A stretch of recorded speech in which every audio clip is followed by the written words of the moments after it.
Assalamualaikum warahmatullahi wabarakatuh. Apa kabar untuk anak-anakku semua, siswa kelas 11? Semoga masih dalam keadaan sehat walafiat. Kita masih belajar dari rumah.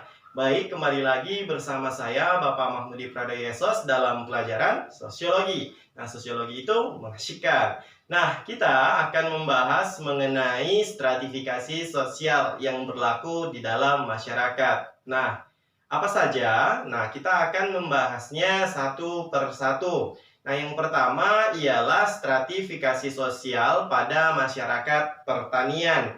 Nah, kalau pada masyarakat pertanian, stratifikasi sosial itu terbagi menjadi 3 kelas, kelas atas, kelas menengah, dan kelas bawah. Nah, siapa sajakah mereka-mereka yang berada di setiap kelasnya? Nah, untuk kelas atas, stratifikasi ini diduduki oleh mereka-mereka yang memiliki lahan, yang memiliki rumah. Nah, ini ialah mereka berada di posisi paling atas yang disebut dengan upclass. Nah, untuk pada masyarakat pertanian yang menempati posisi kedua ya atau posisi menengah ialah mereka-mereka yang tidak memiliki lahan tetapi mereka memiliki rumah dan pekarangan rumahnya. Nah, sedangkan untuk yang berada pada posisi terendah atau kelas bawah ialah mereka yang tidak memiliki lahan dan mereka yang tidak memiliki rumah.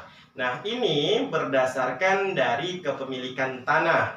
Sedangkan yang berdasarkan mengenai ekonomi atau masyarakat pertanian dari segi ekonominya, nah terbagi juga menjadi 3, yaitu kelas atas, kelas menengah, dan kelas bawah. Siapa saja yang di kelas atas?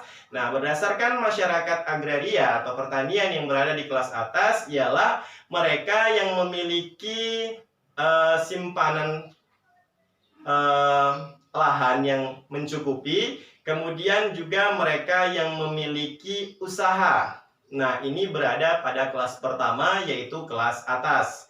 Nah, sedangkan untuk yang kedua ialah mereka-mereka yang memiliki lahan tetapi mereka tidak memiliki usaha.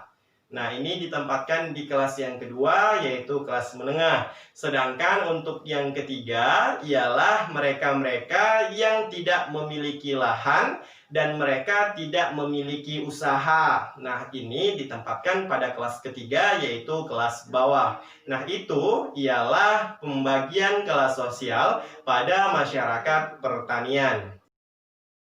Nah, yang kedua ialah stratifikasi pada masyarakat feodal. Nah, kalau kita bahas masyarakat feodal, biasanya dalam tatanan kehidupannya, stratifikasi yang diberlakukan ialah stratifikasi tertutup. Nah, pada stratifikasi masyarakat feodal juga terdiri dari 3 kelas, kelas atas, kelas menengah, dan kelas bawah. Nah, siapa saja yang menduduki? Nah, pada posisi pertama, pada kelas atas, diduduki oleh mereka-mereka yang memiliki kekuasaan. Contohnya ialah raja, ratu, pangerannya, putrinya, dan sebagainya. Nah, sedangkan pada posisi menengah diisi oleh mereka-mereka, nih misalnya saya contohkan dalam sistem masyarakat feodal di daerah istimewa Yogyakarta ya. Nah, posisi keduanya itu diduduki oleh para priai, para ulama, para punggawanya. Nah, sedangkan untuk di posisi ketiga, di kelas bawah, itu diisi oleh mereka-mereka para petani, para pedagang, dan mereka yang para nelayan. Nah, itu merupakan sistem feodal yang ada pada masyarakat di Yogyakarta. Yang ketiga ialah stratifikasi sosial yang berlaku pada zaman Belanda datang di Indonesia. Nah, pada zaman Belanda juga terdapat 3 stratifikasi atau 3 golongan untuk elemen-elemennya. Nah, siapa sajakah yang menduduki posisi menengah, atas, dan bawah? Nah, pada prosesnya, pada stratifikasinya, kelas atas itu diduduki oleh mereka sendiri, kaum-kaum elit Belanda, yang mana di sini mereka lah sebagai penguasanya. Nah, kemudian pada posisi menengah diduduki oleh kaum elit bangsawan asing yang berasal dari Asia, Asia Timur khususnya. Nah, yang paling bawah diisi oleh mereka-mereka bumi putra. Nah, di sini maksudnya bumi putra itu merupakan masyarakat asli Indonesia itu sendiri. Nah, ini sistem stratifikasi pada zaman Belanda masuk di Indonesia. Yang selanjutnya ialah stratifikasi pada masa saat penjajahan Jepang di Indonesia. Nah, pada stratifikasi ini terdapat 3 golongan. Golongan atas, menengah, dan bawah tetap sama, tetapi yang berbeda ialah mereka yang menduduki. Nah, pada posisi paling atas, kelas atas diduduki oleh mereka kaum Jepang itu sendiri.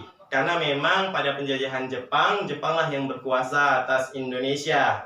Nah, namunnya beda dengan stratifikasi pada zaman Belanda. Nah, masyarakat Bumi Putra itu berada di kaum atau di elemen kelas menengah, kelas di tengah. Nah, mereka tidak dijadikan sebagai kaum bawah. Nah, sedangkan yang ada di kaum bawah itu atau kaum terakhir itu ialah bangsa Eropa dan bangsa Cina yang ada di Indonesia. Nah, itu merupakan stratifikasi yang terjadi pada masa penjajahan Jepang di Indonesia. Selanjutnya ialah stratifikasi dari zaman modern. Nah, pada stratifikasi modern ini terbagi menjadi 3 kelas juga, atas, menengah, dan bawah. Kelas atas diisi oleh mereka para profesional. Nah, yang mana mereka merupakan elemen tertinggi dalam masa modern ini. Kemudian yang kedua ialah semi profesional atau yang kita sebut dengan profesional awal yang baru merintis. Nah, sedangkan yang berada di kaum bawah yaitu mereka para buruh. Nah, itu merupakan stratifikasi yang terjadi pada masyarakat modern. Nah, demikianlah pembelajaran kita pada kesempatan kali ini mengenai stratifikasi pada elemen-elemen kemasyarakatan. Saya Mahmudi Pradaya Esos pamit undur diri. Saya akhiri. Assalamualaikum warahmatullahi wabarakatuh.